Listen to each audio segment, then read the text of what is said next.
Mengapa Bandara Kertajati akan dijadikan Amerika pangkalan terselubung di Asia?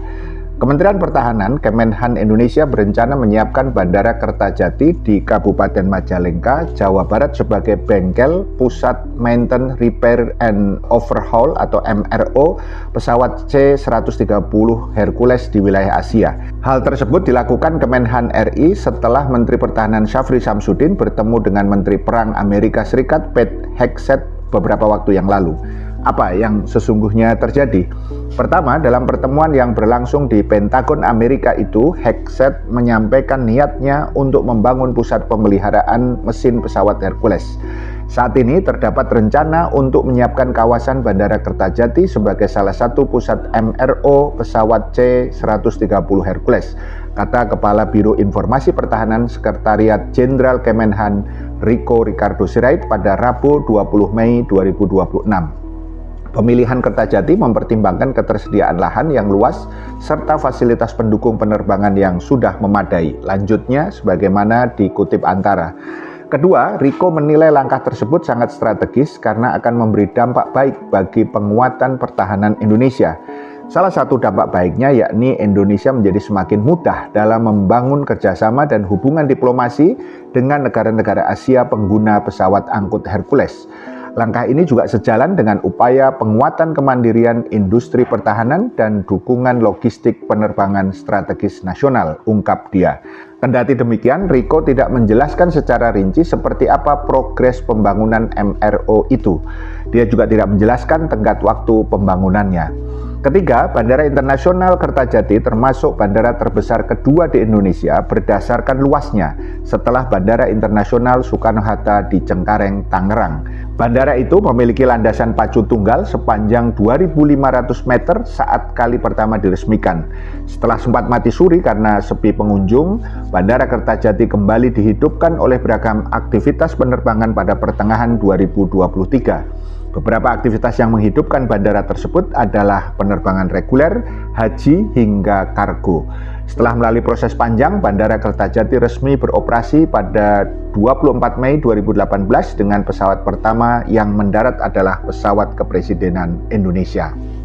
Keempat, anggota Komisi 1 DPR RI, TB Hasanuddin khawatir ada persepsi bahwa Bandara Kertajati di Majalengka menjadi pangkalan militer Amerika Serikat usai disiapkan menjadi pusat maintenance, repair, dan overhaul atau MRO atau bengkel perawatan pesawat angkut berat C-130 Hercules milik Amerika.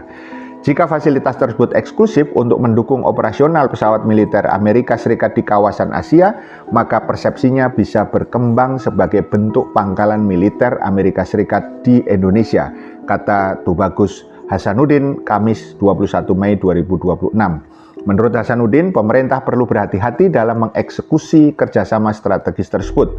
Dia mengingatkan bahwa transparansi menjadi kunci dalam pelaksanaannya karena kerjasama tersebut tidak bisa dipandang sekedar proyek industri penerbangan biasa.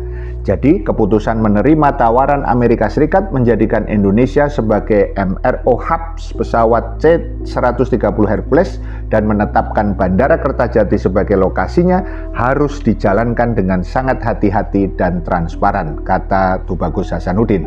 Kelima, dalam praktek modern, aktivitas maintenance atau perawatan memang sering menghasilkan keuntungan intelijen tidak langsung.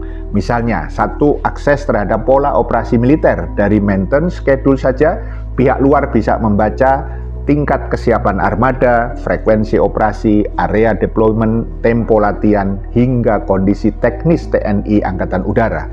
Itu sangat bernilai strategis. Yang kedua, infrastruktur digital dan avionik. Maintenance modern sangat tergantung pada software diagnostik, mission sistemnya, telemetri, update avionik, supply chain data. Negara produsen sering punya visibility tertentu terhadap ekosistem teknis platform mereka. Ini bukan hanya Amerika, tetapi juga Rusia, Cina, dan Eropa juga mempraktekkan hal demikian.